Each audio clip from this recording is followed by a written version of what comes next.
말씀 보겠습니다. 구약성경 사사기 14장 1절부터 9절까지만 보겠습니다. 오늘은 생각하는 그리스도인이라는 제목으로 말씀 나누려고 하는데 잠깐 기도하겠습니다. 사랑하는 주님, 오늘도 우리가 주일을 맞아 또 주의 말씀 앞에 섭니다. 주께서 말씀을 통하여 우리의 영혼을 만져주시고 우리의 생각을 만져주셔서 주님이 원하시는 삶, 기대하는 삶을 살 수 있도록 저희를 주관하여 주시옵소서. 부탁하며 예수님의 이름으로 기도합니다. 아멘. 오늘 우리가 읽은 삼손의 이야기는 14장부터 16장까지 있습니다. 이 이야기 속에 계속 등장하는 것은 수수께끼, 속임수, 그리고 여호와의 영, 그리고 복수, 그리고 하나님의 섭리라고 할 수 있는 것들이 등장을 합니다. 수수께끼가 등장하는 이유는 삼손의 수수께끼 때문에 등장하는 것이 아니라 하나님이 삼손의 이야기를 통해서 우리에게 수수께끼를 내고 있기 때문이에요. 수수께끼 참 재밌는 말이죠. 넌센스 퀴즈 수수께끼. 사고력을 증강시키고 상상력을 발휘하게 하지 않습니까? 그러니까 생각이 없는 사람들은 퀴즈를 들으면 생각을 하게 된다는 거 좋은 것 같아요. 그래서 제가 퀴즈를 먼저 내보겠습니다. 넌센스 퀴즈. 자, 두 사람이 대화를 합니다. 한 사람이 대화를 하면 다음 사람이 답을 할 거예요. 근데 여러분이 답을 해야 됩니다. 예를 들어서 하나 얘기하겠습니다. 한 여자가 남자에게 얘기했어요. 보낼 수 없어. 이쪽에서 얘기했습니다. 그럼 난 주먹 낼게. 이해되십니까? 볼을 낼 수 없어. 난 주먹 낼게 했다는 거예요. 잘 들으세요. 너무해. 뭐라고요? 나 배추할게. 너무해. 나 배추할게. 아, 이 머리가 아직도 안 돌아가시는군요. 너 왜 사니? 난 3이야. 넌 왜 사니? 난 3이라. 아, 이 머리가 안 돌아가시는군요. 전부터 쭉 생각했는데 너라면, 난 라면, 난 죽 생각했는데 너라면, 넌 라면, 난 라면이라는 뜻이에요. 아, 안 돌아가시는군요. 네, 하나만 더 내줄게요. 다시 만나줘. 다시 만나줘.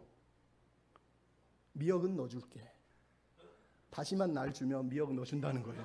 아이, 안 되시는 거죠. 마지막입니다. 너밖에 없어.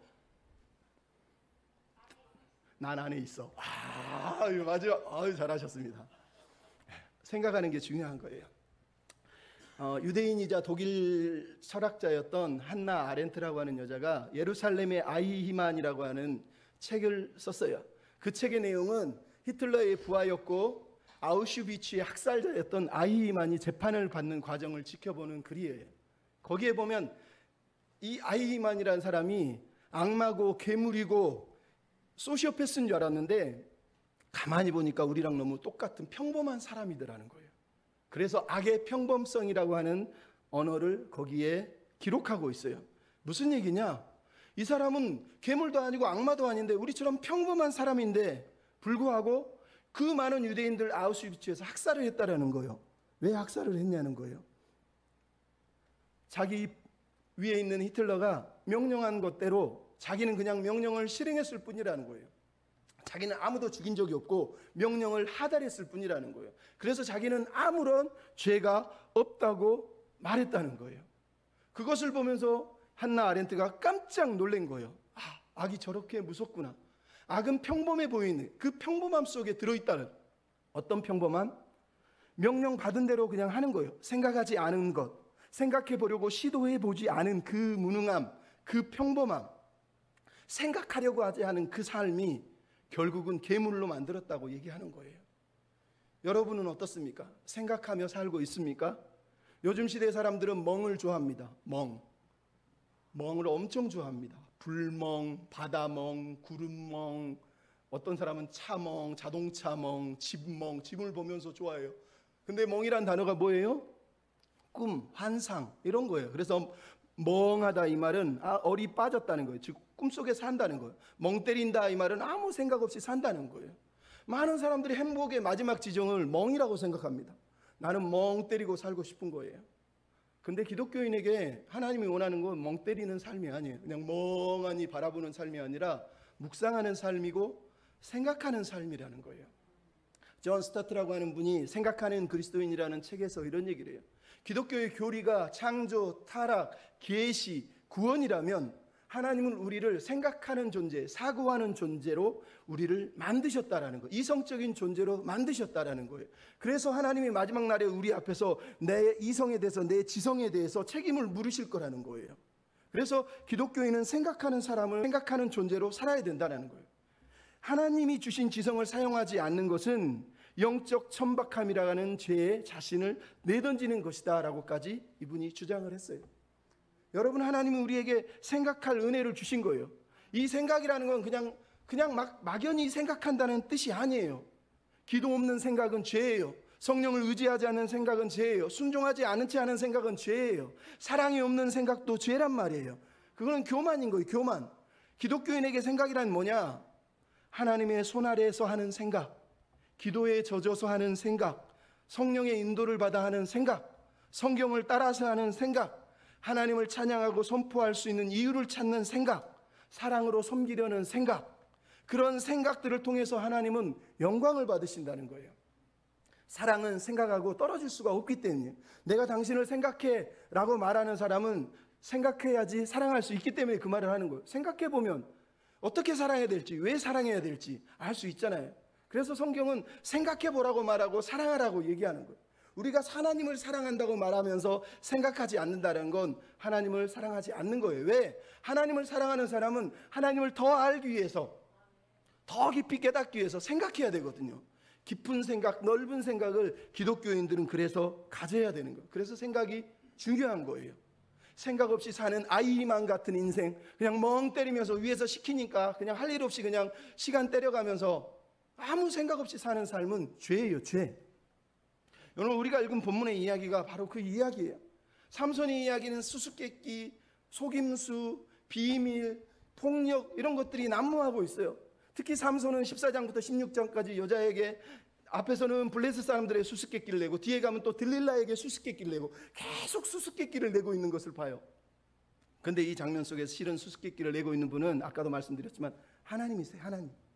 하나님은 이 이야기를 읽으면서 우리에게 사실은 수수께끼를 던지고 있는 거예요. 그거에 대해서는 다음에 말씀을 드릴 거예요. 중요한 건 이 이야기들이 수수께끼와 속임수로 진행되고 있다는 건 우리가 이 본문을 읽을 때 지성을 다해서 이 본문을 묵상해보고 생각해봐야 된다는, 왜 삼손은 타락했을까? 무엇 때문에? 근데 하나님은 왜 이런 삼손을 사용하실까? 이런 것들을 고민하면서 성경을 읽어야 된다는 거예요.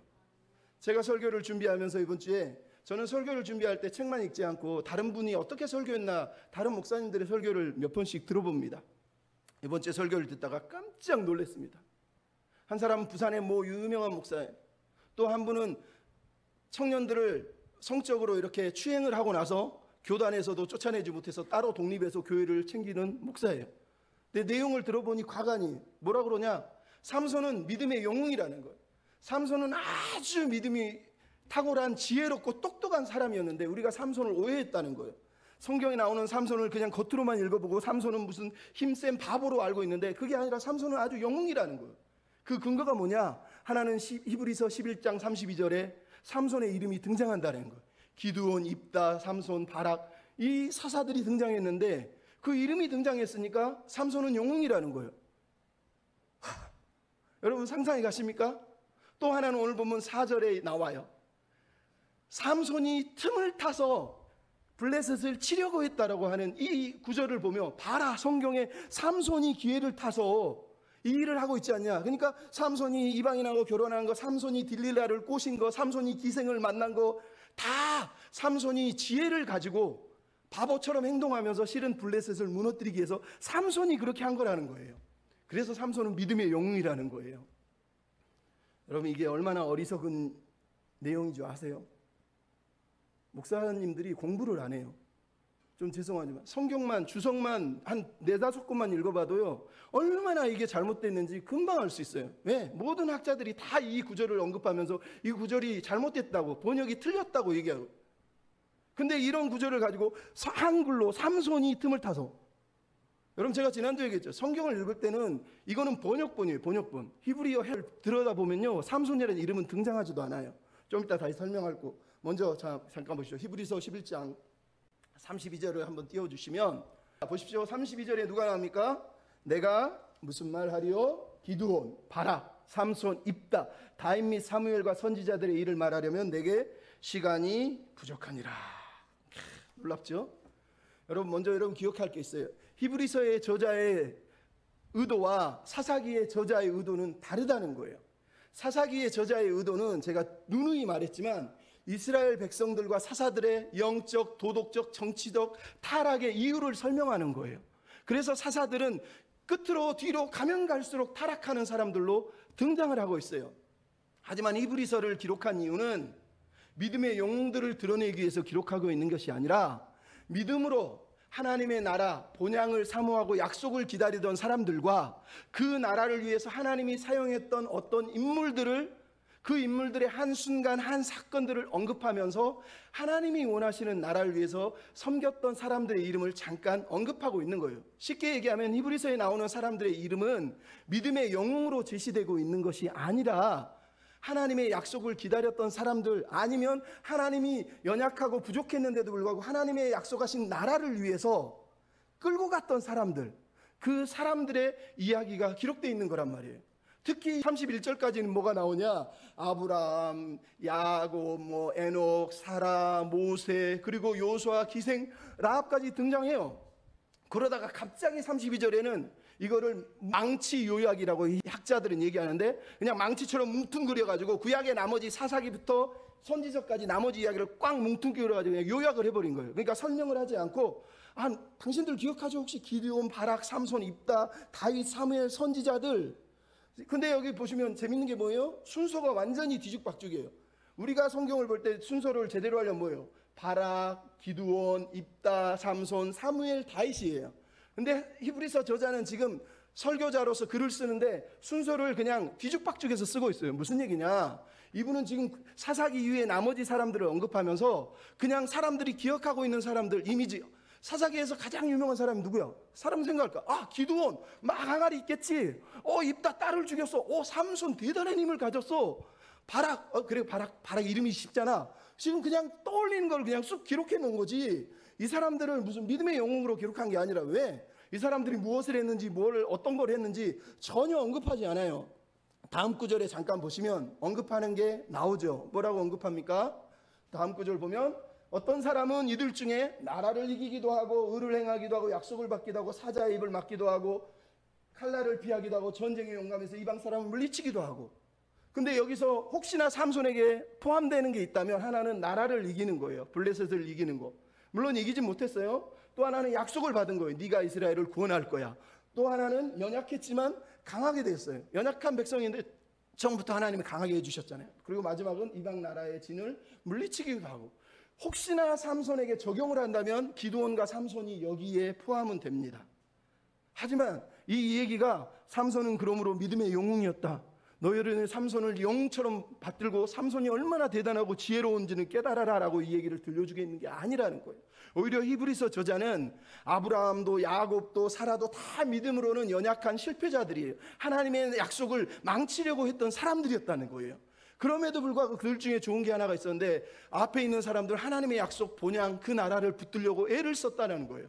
뒤에 나오는 사람들은 그런 애를 쓴 게 아니라 너무 부족해서 초라해서, 사실 여기에 운니엘, 에우, 드보라 같은 사람이 등장해야 되는 거예요. 근데 등장하지도 않고 이 실패자들이 등장하는 이유는 그들의 믿음을 자랑하는 게 아니라 하나님께서 그들을 사용하셔서 하고 싶은 그 나라의 일들을 보게 하려고 이 이야기를 기록하고 있는 거예요. 자, 다음 구절을 마지막으로 그래서 볼게요. 뭐라고 돼 있습니까?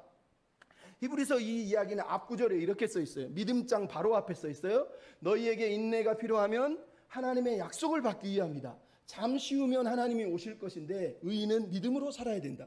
즉 하나님의 약속을 기다리라고 지금 얘기하는 거예요. 자, 다음으로 넘어가면, 이제는 12장으로 넘어가면 12장은 이렇게 써 있어요. 예수님조차도 참으시고 하나님 보좌 우편에서 하나님 나라를 통치하고 계신다. 그리고 12장 8절 마지막에 그러므로 우리가 흔들리지 않는 나라를 받았으니 은혜를 받자라고 얘기하는 거예요.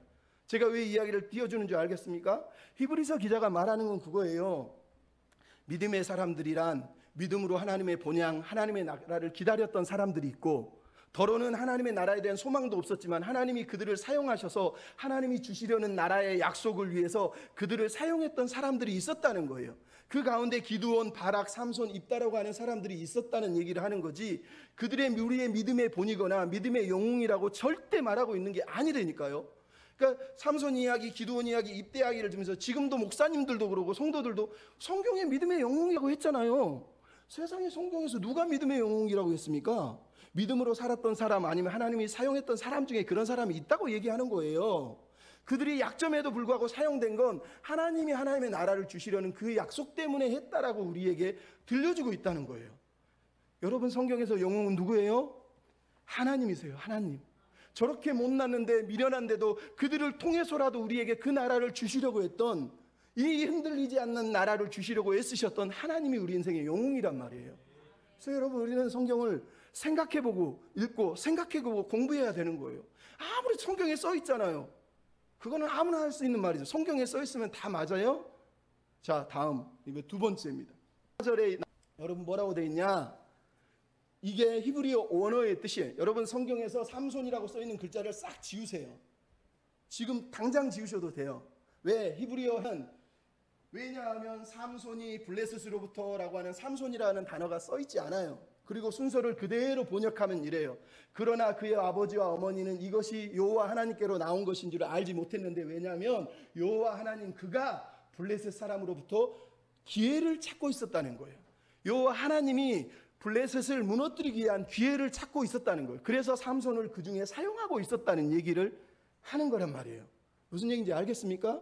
이거는요, 주석책 한 두세 권만 읽어봐도 다 써 있고요. 그냥 여러분은 공부를 못하면 몰라요. 근데 목사님들은 머리만 쓰고 공부만 해보면 다 나와 있는 거예요. 아니, 딱 앱 딱 켜가지고 히브리어 앱 하나 딱 켜서 단어만 읽어봐도 나와요. 삼손이란 단어는 아예 있지도 않네? 왜 이렇게 썼을까요? 너무 의역을 하고 너무 왜곡을 해버린 거예요. 우리나라 성경에서 새번역, 공동번역, 바른 성경은 그나마 이거를 여호와라고 번역을 해놨어요. 근데 개역 개정 한글은 아직도 이걸 삼손이라고 뻐젓이 그냥 놔두고 있단 말이에요. 왜 여러분 얘기하는 줄 알겠어요? 성경에서 당장 지우세요. 지금 이 삼손의 이야기는 삼손이 막 지혜롭고 머리가 좋아가지고 바보처럼 행세하면서 블레셋을 무너뜨리고 이스라엘을 구원하기 위해서 움직였던 사람이 아니란 말이에요. 이 구절 하나 때문에 봐라, 성경이 써있다, 삼손이 그랬대잖아, 삼손이. 그러니까 삼손은 영웅이야. 여러분, 절대 그렇게 읽으시면 안 된다는 거예요. 이해하셨습니까? 예, 이거를 전제로 이제 말씀드리려고 해요. 여러분, 삼손의 이야기는 그래서 생각해보고 성찰해보는 삶에 대해서 우리가 고민하라고 얘기하는 거예요. 여러분, 소크라테스라고 하는 사람이 이런 얘기를 했어요. 성찰하지 않는 삶은 가치가 없는 삶이다. 생각하지 않는 삶, 사고하지 않는 삶은 무가치한 삶이다 라고 얘기하는 거예요. 그러면 삼손이 왜 퇴락하고 왜 삼손이 무너졌을까요? 결국은 성찰하지 않았기 때문에, 생각하지 않았기 때문이라는 걸 오늘 본문을 우리가 공부해보면 금방 알 수 있어요. 본문에 나오는 삼손은 생각하는 존재가 아니에요. 그냥 동물적인 감각만 있어요. 여자를 보고 오 좋아, 음식을 보고 오 맛있어, 사자를 보면 너 죽여, 아이 성질나, 너네들 죽어, 그냥 이러고 끝나는 거예요. 그럼 말 그대로 삼손은 동물적인 본능만 계속 등장하고 있지, 자기가 왜 그 일을 하는지, 무엇 때문에 그 행동을 해야 되는지 성찰하지 않고 고민하지 않고 있다는 거예요. 소크라테스가 그래서 그렇게 얘기했어요. 우리는 하루에 해야 될 일 한 가지, 바로 내가 오늘 무슨 일을 했는지, 빠뜨린 것은 없는지, 무엇이 어긋났는지, 이것을 매일마다 나에게 물어보는 사람, 그런 생각하는 사람이 되어야 된다라고 말을 했던 거예요. 성찰에 대한 사전적인 의미는 자기가 한 일, 자기가 한 말, 자기가 한 행위, 모든 것들을 되돌아보고 반성한다는 거예요. 사유한다는 말도 똑같아요. 대상을 구별하고 생각하고 살피고 추리하고 헤아리고 판단하고 마음으로 깊이 생각한다. 성찰하다, 사유하다, 생각하다, 이 모든 단어들은 돌아보는 거예요. 돌아보는 거. 그거를 우리는 성경적으로는 묵상이라고 얘기해요. 곱씹어보고 또 곱씹고 곱씹는 거예요. 그러니까 삼손이 무너진 이유를 뭐라고 얘기하냐? 한마디로 얘기하면 성찰하지 않는다는 거예요. 자기 인생에 대해서 성찰해보지 않았다는 얘기를 하고 있는 거예요. 그러면 여러분, 오늘 본문을 읽으면서 우리는 성찰하는 삶, 우리는 어떤 삶을 성찰해야 되는지 몇 가지를 살필 거지만 오늘 시간이 없으니까 짧게 마치려고 합니다. 첫째, 따라서 합시다. 내 삶의 기준은 무엇인가? 여러분, 매일마다 우리가 물어봐야 될 질문이 있어요. 내 삶의 기준은 무엇인가? 즉 내가 어떤 일을 할 때, 무엇을 판단할 때, 무엇을 결정할 때 그 기준이 무엇이냐라는 거예요. 여러분, 오늘 본문의 삼손의 이야기가 드디어 등장합니다. 우리가 만약 삼손 이야기를 처음 읽는다면 13장에서 천사가 나타나서 야 구원자가 나타날 거야 라는 얘기를 들었으니 이제 14장 뚜껑을 열면서 처음 읽는 사람은 어떻게 했어요? 야 하나님의 구원자는 어떤 사람일까? 어떤 대단한 인물일까? 야 혹시 운니엘을 닮았을까? 드보라를 닮았을까? 아니면 갈렙을 닮았을까? 막 이런 생각을 하지 않겠습니까? 내 뚜껑을 딱 열자마자 삼손은 이상한 사사로 등장하고 있어요. 이전에 한 번도 본 적이 없는 사사, 아니 사사 같지 않은 사사, 가장 사사로운 사사로 오늘 본문에 등장한다는 거. 말 그대로 사사인데 사사롭다는 거. 지극히 개인적이고 지극히 이기적인 사사로 오늘 본문에 등장을 하고 있다는 거예요. 여러분 1절부터 4절의 내용이 뭡니까? 삼손이 딥나에 내려가서 한 여자를 보고 너무 좋아가지고 아버지한테 와서 저 여자랑 결혼하고 싶어요. 아버지가 안 돼, 블레셋 여자야. 그랬더니 아니에요, 저 여자를 데려와서 나에게 결혼시켜 주세요 라고 얘기한 게 1절부터 4절에 나오는 삼손의 이야기예요. 삼손의 첫 일성, 사사로 등장한 첫 일성이 뭐냐? 이방인하고 결혼하겠다는 거예요. 여러분 온니엘이라고 하는 모범적인 사사는 이방인과 결혼하지 않고 언약을 지키기 위해서 자기 민족과 결혼을 하는데, 마지막 사사, 첫 사사와 달리 마지막 사사는 이방인하고 결혼하면서 그것도 너무 당당하게, 너무 떳떳하게 저 여자랑 나 결혼하게 해주세요 라고 얘기를 하고 있다는 거예요. 딥나는 삼손이 살던 소레 골짜기에서 9km만 서쪽으로 내려가면 평지, 골짜기에서 물이 흘러나와서 막 물이 풍성하게 자라서 농사도 잘 되고 곡식도 잘 자라고, 거기다 블레셋 사람들은 그리스 문명을 받아들여 철기 문명에다가 너무너무 화려한 문명을 가진 도시를 말하는 거예요. 그러니까 삼손이 위에 골짜기 숲 골짜기 사이에서 쫓겨서, 가나안 민족들에 쫓겨서 아버지랑 살다가 그 밑으로, 그 골짜기 아래의 평지로 딥나라고 하는 아주 좋은 곳으로 내려가고 있어요. 그래서 오늘 본문에는 내려가다는 단어가 무려 5번이나 등장하고 있어요. 삼손이 내려갔는데 1절, 5절, 7절, 10절, 19절 삼손이 계속 내려간다는 걸 성경이 들려주고 있어요. 이건 단순히 내려갔다는 얘기를 하려는 게 아니라 삼손이 왜 퇴락했는지, 왜 삼손이 나락으로 떨어졌는지 이유를 설명하기 위해서 계속 내려가다라고 하는 사인을 줘요. 14장부터 16장까지는 총 10번이나 내려가다를 쓰고 있어요. 삼손은 그렇게 내려가는 인생, 세상을 보고 세상을 쫓아 내려간 인생이다 라고 얘기하고 있어요. 그가 왜 내려갔다고요? 본문은 1절 2절에 2번 언급합니다. 그 여자를 보고 그 여자를 보았사오니.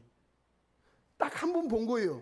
딥나에 갔더니 막 으리으리한 막 문화 문명에 막 젊은 애들이 막 치장하고 돌아다니는 모습을 보면서 너무 뿅 갔는데, 그 중에 한 여자가 너무 예뻤다는 거예요. 그냥 그 한눈에 딱 보고 말해본 적도 없고 대화해본 적도 없는데 저 여자 마음에 들어, 나 결혼할래 이랬다는 거예요. 그리고 우리가 7절에 보면 뭐라 그러니까 삼손이 나중에 아버지를 설득해서 그 여자를 만나서 대화를 하면서 너무너무 행복했다는 거예요. 그 여자가 너무너무 좋았다는 거예요. 세상에. 여러분 한 번 본 여자인데 그 여자한테 뿅 가버렸다고 얘기를 하고 있는 거예요. 여러분 이 얘기를 왜 들려준 줄 아세요? 그 당시에 이스라엘이 그렇게 살았다는 거예요.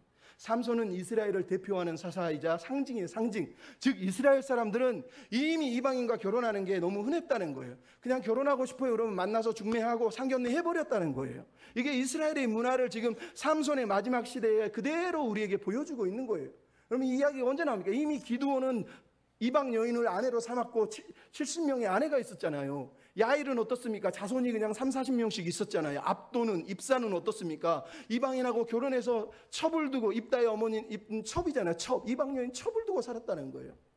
말 그대로 사사기의 끝으로 갈수록 이스라엘 문화는 완전히 이방 문화에 푹 젖어서 세상하고 똑같은 하나님의 백성이라고 하는 정체성이 없어요. 그냥 좋으면 좋은 거지. 야 마음에 드는데 야 같이 결혼하자. 야 하룻밤 자자. 뭐 우리 식으로 말하면 이런 식으로 지금 문화가 흘러가고 있다는 얘기를 하는 거예요. 근데 부모가 뭐라고 하니까 저 여자 블레셋 여자잖아. 무슨 얘기예요? 할례어 받지 않았다는 거는 언약 백성이 아니잖아. 그나마 부모가 그럼에도 기준을 잠깐 제시를 합니다. 근데 삼손은 말을 듣지 않죠. 부모의 권변을 단칼에 거절해버리고 저 여자를 데려오세요. 이렇게 말을 하고 있다는 거예요. 이게 무슨 말인지 알겠어요? 삼손은 태어날 때부터 부모가 나시린으로 키웠어요. 자기가 나시린이라는 말이 뭐예요? 내가 이제 사사가 되겠구나. 난 사사지. 이미 스스로 영적인 권위를 가진 사람이라는 거예요. 부모의 말조차 듣지 않는, 말 그대로 내가 사사인데 내가 하고 싶은 다 해야지. 여기서 데려오소서라고 하는 이 히브리어 동사는 명령이에요. 부모에게 데려오면 안 돼요 이렇게 얘기한 게 아니에요. 당장 데려오세요 라고 말하는 거라는 거예요. 그러니까 삼손이 얼마나 영적인 권위에 찌들려 있는지 자기밖에 모르는 아나무인으로 지금 아버지 앞에, 부모 앞에 서 있는 거예요. 타협도 없어요. 저 여자한테 물어보지도 않아요. 그 집에 장인 장모가 될 사람한테 물어보는 것도 아니에요. 자기 아버지 어머니한테도 물어보고 있는 게 아니에요. 그냥 데려오라는 거예요. 데려오라는 거예요. 그 이유가 뭐라고요? 3절에 7절에 두 번 등장합니다. 그 여자가 좇사오니, 그 여자가 좇사오니. 히브리어를 그대로 직역하면 그 여자가 내 눈에 옳습니다 라는 뜻이에요. 7절에도 똑같은 단어가 이제 그 여자가 좇사오니, 이 단어도 뭐냐? 내 눈에 옳습니다 라는 뜻이에요. 그러니까 히브리어로 그대로 번역하면 삼손은 자기 눈에 옳다고 생각했다는 거예요. 모든 것이 자기 눈에 옳은 대로 행동했다고 얘기하는 거예요. 삼손의 기준이 뭐라고요? 내 눈이라는 거예요. 내 소견에 옳은 대로 얘기했다는 거예요.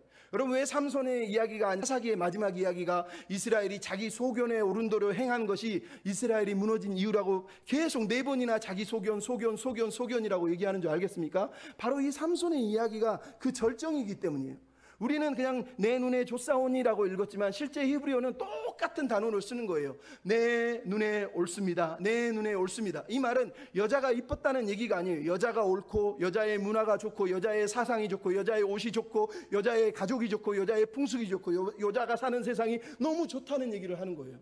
그 모든 게 다 좋다는 거예요, 삼손은. 그래서 옳다고 말하는 거, 좋다고 말하는 게 아니라 옳다고 말하는 거. 즉, 내 눈이 본 것은 옳은 거라는 거예요. 삼손의 결정에 하나님의 마음, 하나님의 말씀이 들어갈 군형이 하나도 없다는 거예요. 그는 이미 기준을 정했어요. 어머, 내 눈, 내 마음에 들면 오케이라고 기준을 딱 정하고 가고 있다라는 거예요. 여러분, 그래서 삼손의 이야기가 슬픈 거예요. 시작하자마자 삼손은 이미 이스라엘이 타락했던 이유를 그 자신이 몸으로 설명하고 있어요. 이스라엘이 왜 타락했습니까? 자기 눈에 좋은데, 자기 소견이라는 게 자기 시각이라는 얘기예요. 자기 시각으로 결정했다는 얘기예요. 그래서 자기 눈에 좋으니까 이방 여인을 결혼하고 이방과 살고 우상 숭배를 한 게 이스라엘이 무너진 이유 아닙니까? 그러니까 삼손이나 이스라엘은 똑같은 존재라고 우리에게 들려주고 있는 거예요. 그러면 성경에서 타락하는 사람들 대부분의 실패의 자리가 어디서 시작합니까? 보는 것에서 시작을 해요. 하와가 왜 무너졌습니까? 뱀이 유혹을 하니까 하와가 창세기 3장 6절에 나무를 눈을 들어 본즉 먹음직스럽고 보암직하고 아름다워서 지혜롭기까지 눈으로 본즉이라는 거예요. 하나님의 말씀이 이미 있었는데 먹지 말라고 얘기했는데도 불구하고 그 말씀의 기준을 내려놓고 눈을 들어 보니 내 눈에 내 마음에 쏙 들었다고 말하는 거예요.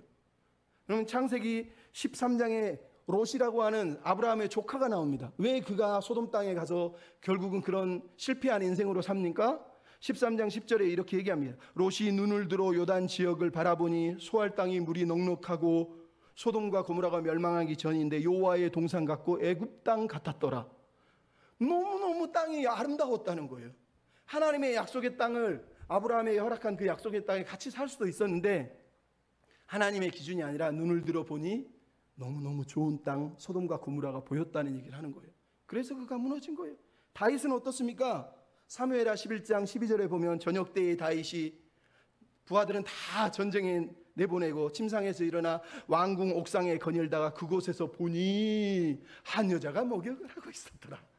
보니 여러분, 다윗이 무너진 이유도 그거예요. 기준은 이미 있어요. 말씀은 거기 있다니까요. 근데 그걸 딱 내려놓고 자기 눈에 보기에 좋은 대로 그걸 기준으로 삼았다고 얘기하는 거예요.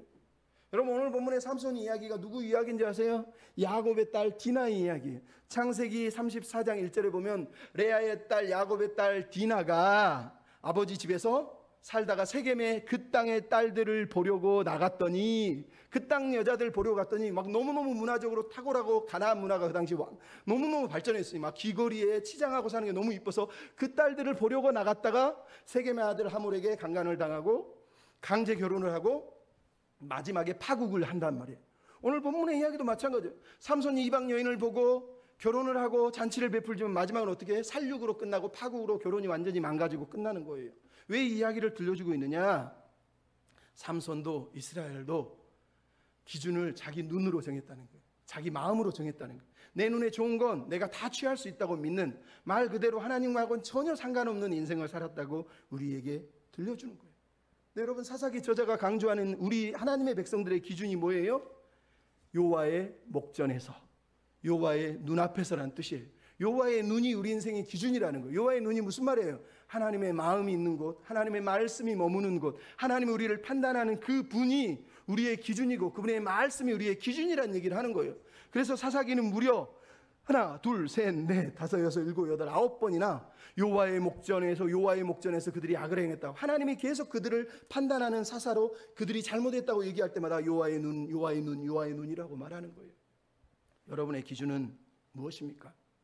하나님의 눈, 하나님의 말씀이 우리 인생의 기준이지 여러분의 눈이 기준이 되면 안 되는 거예요. 여러분, 삼손은 하나님이 구별하시고 거룩한 백성으로 살라고 구별된 백성이란 말이에요. 거룩해지는 방법은 하나밖에 없어요. 하나님이 나를 구별했기 때문에 하나님의 뜻대로 사는 것이 하나님의 뜻이라는 걸 인정하는 걸 말하는 거란 말이에요. 근데 삼손은 그 하나님의 기준을 외면해 버렸어요. 여러분, 성도가 뭐예요? 성도는 세상에 거하지만 세상에 속하지 않은 자예요. 즉 세상 속에 안 믿는 사람과 같이 사는 거예요. 하지만 세상에 속하지 않았어요. 무슨 얘기냐? 다른 기준으로 산다는 거예요. 세상에 서에 있지만 세상 기준을 따라가지 않고 하나님이 기대하는 하나님의 말씀을 기준으로 산다는 거예요. 그게 중요한 거예요. 여러분, 어떤 학자가 이런 얘기를 했어요. 세상과 교회 사이에 평화로운 공존이란 사실은 있을 수 없다. 만약 둘 사이에 아무런 갈등이 없다면 그것은 세상이 교회를 이미 정복했다는 증거라는 거예요. 여러분, 세상과 교회가 갈등이 없어요? 내가 하나님을 믿는데 세상에 살면서 아무런 갈등이 없이 이것도 좋고 저것도 좋고 캐세라 세라 될 때라 되라 그러면서 마음대로 그냥 살고 있습니까? 여러분은 세상에 이미 정복당한 거예요. 교회가 이미 세상에 정복당한 거라는 거예요. 여러분, 세상에 살지만 세상에 속하지 않는 자로 하나님은 살기를 원하세요. 그러기 위해서 우리에게 필요한 게 기준이에요. 기준, 말씀. 하나님, 그분이 내 인생의 기준이 되고 그 말씀이 내 인생의 근원이 돼요. 그래야 요동하지 않고 흔들리지 않고 아무리 세상 문화가 발전하고 세상이 앞서 나가도 흔들리지 않는 거예요. 한자에 수급분류월이라고 하는 고사성어가 있어요. 수급분류월이 무슨 뜻이냐? 물이 급하게 흐를지라도 분류월, 다른 그 물 위에 그 자리에 그대로 떠 있다는 뜻이에요. 즉 세상은 막 물처럼 막 흘러가지만 다른 흘러간다고 같이 흘러갈 수 없잖아요. 왜? 다른 고정돼 있잖아요. 물에 비친 다리일지라도 그 자리를 그대로 지킨다는 거예요. 그러면 이게 성도예요. 이게 하나님을 믿는 사람이에요. 세상은 아무리 흘러가도 우리는 하나님의 말씀을 붙들고 하나님이 원하는 자리에서 그 모습을 지키며 살아가는 그것, 하나님 우리에게 그것을 원하시는 거예요. 여러분, 여기 바퀴가, 큰 바퀴가, 마차 바퀴가 있다고 생각해 보십시오. 상상해 보세요. 마차 바퀴에 여러분이 양 곁에, 맨 끝에 마차 바퀴에 여러분이 달려있다고 생각해 보십시오. 마차가 돌아갑니다. 바퀴가 돌아갑니다. 여러분 어떻게 될까요? 마차의 바퀴를 따라서 엄청나게 큰 소용돌이 속에서 여러분은 돌아갈 거예요. 근데 여러분이 마차의 정중앙에 딱 여기 있다고 생각해 보십시오. 같이 돌아는 갈 거예요. 하지만 막 요동하듯이 흔들리지 않아요. 아주 고요히, 아주 잠잠히 그 가운데서 그냥 돌아가는 것을 바라볼 뿐이란 말이에요. 그러면 이게 신앙이라는 거예요. 신앙. 세상 속에서 내 세상에 붙들려가지고 이것저것 붙들려고 양쪽으로 팔 벌리다가 막 여기저기 휘청휘청 살아가는 삶이 아니라 마차의 딱 중심에 그 중심처럼 안정성, 즉 하나님의 말씀, 하나님 그분에게 딱 붙들려서 그 가운데 딱 붙들려서 할 때 우리 인생이 흔들리지 않는다는 거예요. 시편 121편 1절, 2절, 6절, 7절 이렇게 얘기합니다. 여호와를 경외하고 그 계명을 지키는 자, 즐거워하는 자가 복이 있도다. 그는 영원히 흔들리지 않고 여호와를 의뢰함으로 그의 마음을 굳게 정할 것이다. 그럼 이게 복 있는 사람이고 하나님이 원하는 사람인 거예요. 이게 그리고 우리의 기준이에요. 하나님의 눈을, 하나님의 마음을, 하나님의 말씀을 기준으로 삼기를 부탁드립니다. 두 번째 따라합시다. 나의 내면은 성장하고 있는가?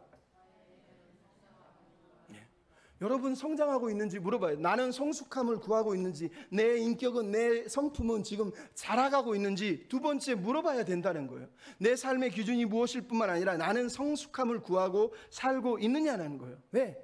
기준 없는 인생은 결국은 자기 마음대로 살아요. 자기 마음대로 산다는 건 우리식으로 말하면 마마보이, 즉 성품, 성격, 인격이 완전히 마음대로 쪼개져 있는 인생을 살게 될 거라는 거예요. 옛날에 그런 말 있죠. 생각대로 살지 않으면 사는 대로 생각하게 된다. 여기서 생각하다는 건 깊이 성찰해 보라는 거예요. 그렇게 성찰하지 않는 인생을 그냥 사는 게 내 생각이 돼버려요. 아, 이거 해도 된대. 그럼 그게 내 생각이 되는 거예요. 이거 먹어도 된대. 그게 내 생각이 돼버린다니까요. 그래서 우리는 성찰해야 되고 고민해야 되는 거예요. 여러분 삼손을 보십시오. 삼손은 전혀 성찰하지 않습니다. 부모의 말에도, 부모의 권면에도, 자기가 언약 백성이라고 하는, 할례받은 백성이라고 하는 것에 대해서도 성찰하지 않습니다. 그는 자기 정체성도 모르고 소명도 모르고 하나님이 주신 규례도 잊어버리고 절제력도 없는 사이로 그냥 그렇게 막 살아가고 있는 내용이 오늘 본문에 등장하고 있어요. 이제 5절부터 9절 우리가 읽은 내용에 요약하면 이렇습니다. 삼손이 부모를 설득했어요. 그래서 부모와 함께 딥나로 내려가서 이방 여자랑 상견례를 가져요. 상견례를 가지고 돌아오는 길에 사자를 만났는데 부모가 없는데 혼자 포도원에 들어갔다 사자를 만나서 사자를 때려 죽여요. 근데 나중에 이 여자를 만나러 또 다시 혼자 내려가다 보니까 사자의 시체가 궁금해서 갔더니 꿀이 있어요. 그래서 여자를 만나고 돌아오는 그 꿀을 취해서 자기가 배 터지게 먹고 집에 와서 어머니에게 아버지에게 그 꿀을 줬다고 오늘 성경이 얘기하고 있어요. 그리고 부모에게 알려주지 않았다고 얘기하고 있어요. 19절에는 뭐가 나옵니까? 성령이 임하니까 삼손이 블레셋 수수께끼 풍기에 화가 나가지고 밑으로 내려가서 에스글론의 사람들 30명을 때려서 쳐 죽이고 그 사람들의 옷을 벗겨와서 수수께끼 푼 사람들에 줬다고 얘기하고 있어요. 여러분 이 이야기 속에 뭐가 등장하고 있는 거예요? 다 하나님이 나실인으로 규정해놓은 나실인 규정을 하나도 빠짐없이 철저히 깨뜨리고 있어요. 딱 하나만 안 깨고 있죠. 머리 자르는 것만 빼고. 첫째, 포도원에 갔대요. 포도원에 왜 가야 되죠? 부모랑 같이 갔으면 상견례만 하고 와야 되는데 혼자 포도원에 간 거예요. 민수기 6장의 나실인은 규정이 뭐냐? 포도나무, 포도소산, 포도껍질, 포도씨앗, 포도와 관련된 것은 아무것도 만지거나 먹으면 안 된다고 돼 있단 말이에요. 근데 삼손은요 아주 당당하게 혼자 포도원에 들어가요. 포도원에 이른직이라고 돼 있지만 히브리어 언어는 포도원에 들어간직이에요. 그냥 포도원에 들어가 버린 거예요. 또 하나는 뭐예요? 시체를 만지면 안 돼요. 그게 동물이든 사람이든. 근데 삼손은 죽은 사자의 시체를 만지고 거기서 꿀을 떠오고 있어요. 19절에는 뭐가 나와요? 블레셋 사람 30명을 죽이고 나서 그들의 시체에서 옷을 벗겨가지고 60벌을 만든 거예요. 겉옷과 외투를. 그래서 갖다 줬다는 거예요. 말 그대로 삼손 이야기 속에 나오는 이 삼손은 나실인의 규정이 뭔지, 하나님이 부르신 정체성이 뭔지, 소명이 뭔지, 자기가 어떻게 살아야 되는지에 대한 아무런 성찰을 하지 않고 그냥 마음 가는 대로 움직이고 있다고 얘기를 하는 거예요. 재밌죠? 포도원에 갔더니 사자를 만났대요. 왜 포도원에 가서 사자를 만나야 되죠? 안 가도 되잖아요. 왜 포도원에 가서 사자를 때려 죽여야 됐냐고요. 그리고 거기서 꿀을 떠와서 부모에게까지 줘요.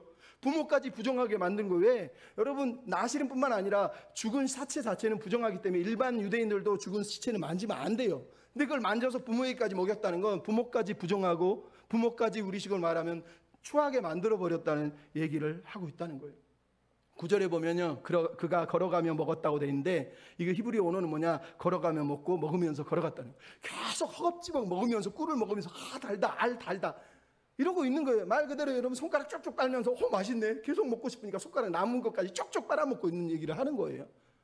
사사로운 욕망이 탐식까지 이어져 가지고 자기가 원하는 대로 걸어가고 있는 사사로운 사사의 모습을 우리에게 보여주고 있다는 거예요. 여러분 왜 삼손은 그 부모에게 이것을 얘기하지 않았을까요? 나실인의 규례는 나실인이 규정을 어기면 7일 동안 정결 예식을 성전에 가서 치러야 돼요. 7일 동안. 삼손은 그것을 얘기하면 안 된다고 생각했겠죠. 너무 번거롭잖아요. 자기가 나실인 걸 알지만 그거에 대해서 어기면서 어겨도 된다고 그냥 생각하고 무시해버린 거예요. 또 하나는 여러분 생각해 보십시오. 부모에게 이 꿀이 어디서 났니? 꿀 주니까 꿀에 사자는 또 어디서 났니? 제가 때려 죽였어요. 그래도 그 꿀은 어디서 났니? 죽은 사자에서 가져왔어요. 여러분 부모가 이 얘기를 들었다고 생각해 보십시오. 하나는 너는 나실인이잖아 이랬을 거고 또 하나는 뭐예요? 너 포도원 갈 때 사자를 만났어? 여러분 생각해보세요. 우리가 자다가 여기 우리 권사님들 계시지만 꿈에서 불길한 것만 꾸어도 하나님 이게 무슨 뜻이에요? 하나님 내가 혹시 뭘 잘못했나? 막 꿈에 벌벌 떠는 사람들 있잖아요. 근데 아들이 나실인인데 포도원 가서 사자를 만났다는 얘기를 들어보십시오. 부모가 무슨 얘기야? 야 그거 하나님의 경고잖아. 너 가지 말라고 그런 거잖아. 당장 막았을 거 아니겠어요? 그러니까 삼손은 아무 얘기를 하지 않았다는 거예요. 그럼 이게 삼손이 성찰하지 않는다는 거예요. 생각하지 않는다는 거예요. 19장에도 성령이 임해요. 그랬더니 가서 30명을 때려 죽이고 그냥 옷을 갖다 주고 나서 씩씩거리며 분노해서 집으로 돌아왔대요. 여러분 이게 무슨 얘기인 줄 아시겠어요? 하나님의 성령이 임했는데 왜 나에게 성령이 임했을까를 물어보고 있는 게 아니라 그냥 때려 죽이고 자기 분을 풀고 그냥 배설하고 왔다는 얘기를 하고 있는 거예요. 얼마나 비참한 사사의 모습을 보여주냐고.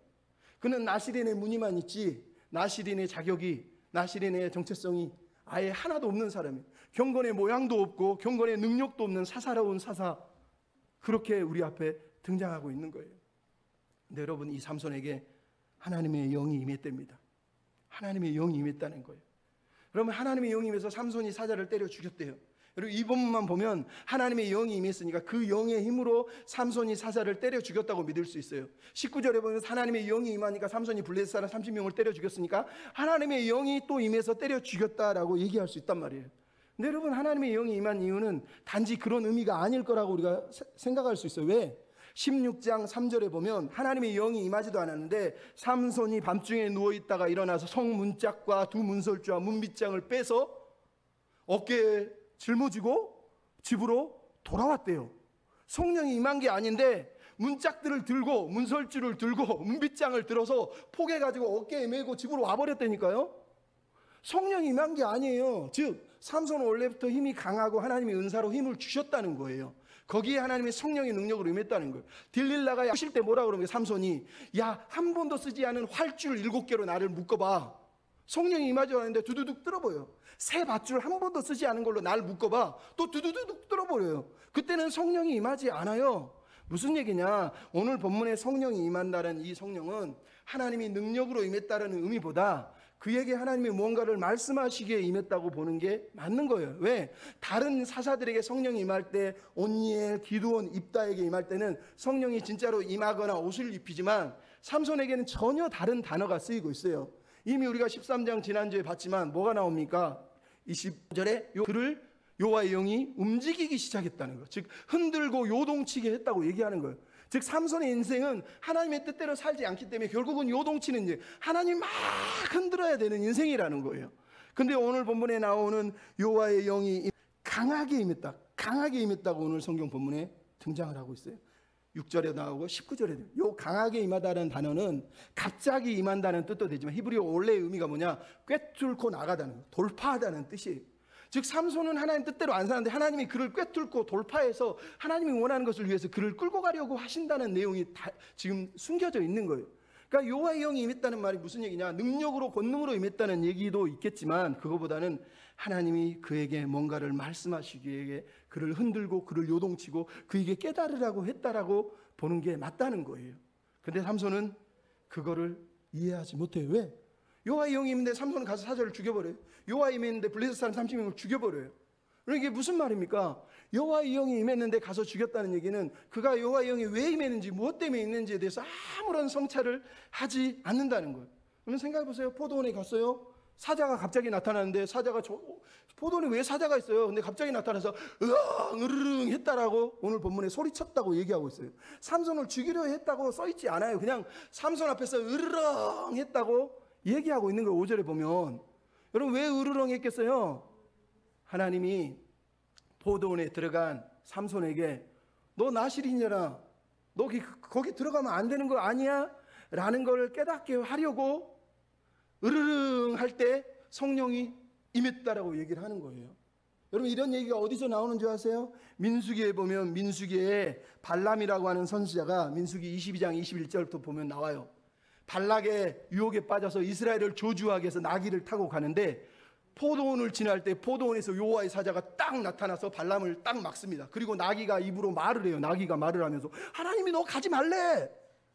근데 발람이 어떻게 해요? 나귀를 그냥 뺨을 그냥 때려버립니다. 이 새끼 닥쳐 이랬다는 거예요.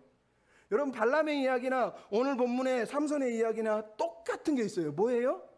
하나님의 사자는 발람의 이야기에서는 여호와의 사자고 오늘 본문에서는 동물 사자지만 동일하게 말하는 게 있어요. 포도 하나님의 백성이 들어가면 안 되는 곳이에요. 그래서 소리를 쳤다는 거예요. 근데 삼손이 거기서 뭘 했다고요? 아, 내가 나스리는구나. 아, 난 여기 들어가면 안 되지. 아, 나는 하나님의 백성인데 이렇게 살면 안 되지. 이렇게 깨달아야 되는데 그러지 못했다는 거예요. 즉 하나님이 영이 임한 이유는 두 가지. 하나는 소명을 깨닫게 하시고 하나는 힘을 깨닫게 하시는 거예요. 근데 삼손은 지금 뭐 했어요? 소명에 대해서는 관심이 없고 능력만 취했다고 얘기하는 거예요. 즉 그에게는 자기 능력, 자기 은사만 누리고 말았다는 얘기를 하는 거예요. 그에게 성령이 임했을 때 삼손은 아, 내가 하나님의 백성이 하나님의 정체성을 가졌구나. 아, 나는 하나님답게 거룩하게 살아야 되는데라고 하는 묵상이 필요했는데 아, 내가 아직 이렇게 못 살고 있구나. 나는 죄가 많구나. 나는 성품이 아직도 어리구나. 아, 내가 더 성숙해져야 되는데라고 하는 기도가 있어야 되는데 그러지 않았다는 거. 성령이 임했는데 성령이 임한 이유 중에 가장 중요한 정체성, 소명이라고 하는 자기 정체성은 그냥 내버려 두고 성령이 임하니까 나 원래 힘센데 어이씨 가서 한 대 그냥 먹였다는 거예요. 무슨 얘기예요? 받은 은사를 가지고 그냥 은사만 누리고 은사만 사용하고 말았다는 얘기예요. 말 그대로 삼손은 성숙에 대한 개념이 없고 성숙하고 싶은 마음도 없고 성장에 대한 마음도 없다는 거예요. 그저 하나님 주신 능력, 하나님 준 은사, 이것만 가지고 휘두르는 사사로 살다가 끝났다고 얘기하는 거예요. 쉽게 얘기하면 사사는 도구로 살았다는 거예요. 도구로. 그가 도구로 살았다는 거예요.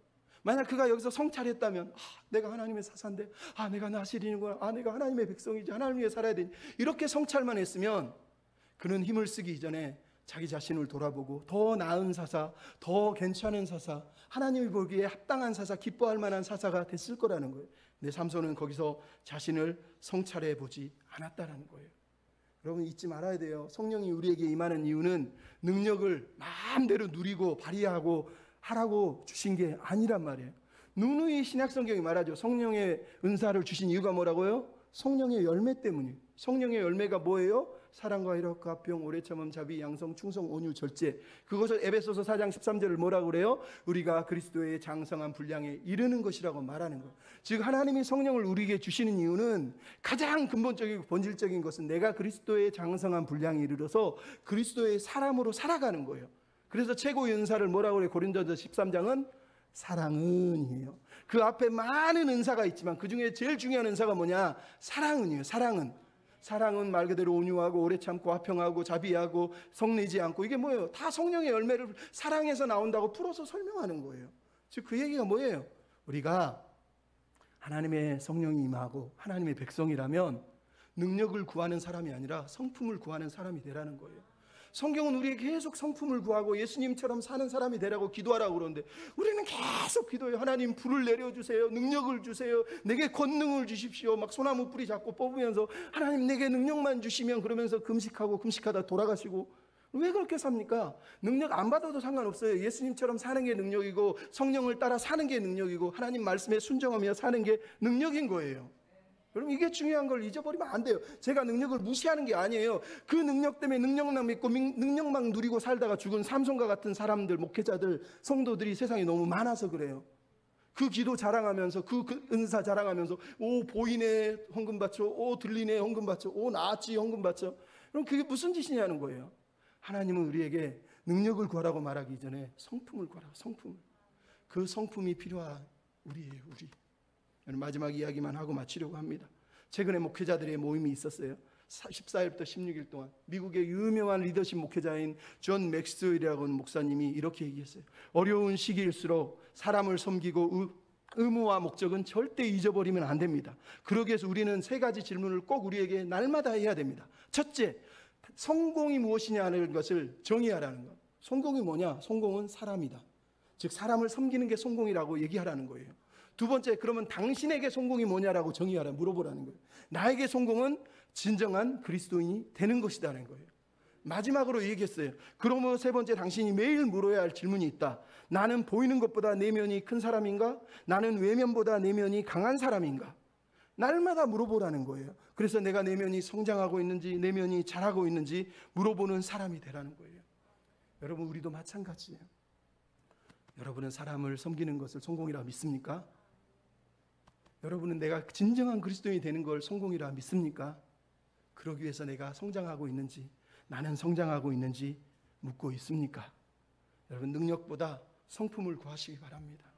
내 삶의 기준이 무엇인지, 나는 성장하고 있는지 하나님께 물어보시고 성찰해 보시고 하나님의 말씀 앞에 순종하는 은혜의 백성들이 다 되셨으면 좋겠습니다.